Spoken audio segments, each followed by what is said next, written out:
Mini Choice Award goes to DJ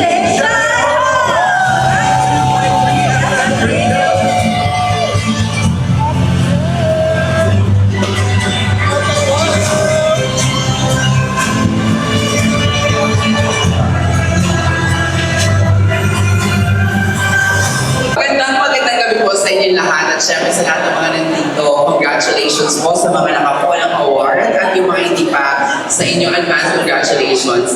Sa totoo lang, this is my second male radio DJ of the year mula sa Village People.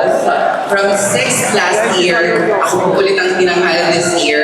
Maraming salamat po. Gusto ko pong pasalamatan ang mga kapwa ko, male DJ, Papa Jackson, idol kita. Ikaw isa sa mga institusyon talaga. Kay Kipchino, kay Kichi, kay sino ba iba? Papa Dudut, mga matagal na sila sa industriya. Tama si Papa Jack, itong award na ito ay malaki ang pasalamat namin sa lahat ng mga bumoto. To my friends sa United Arab Emirates, alam mo nagbigay kayo ng effort. Maraming salamat sa inyong lahat. Sa Dubai, sa UAE, at sa lahat ng mga fans na mga sumusuporta sa mga idols nila. Salamat at dinamay niyo ako na iboto. Siyempre naman, isi-segue ko na dire-diretso. This past few weeks, ako po ay naka-confine dahil nagkaroon po ako ng heart failure.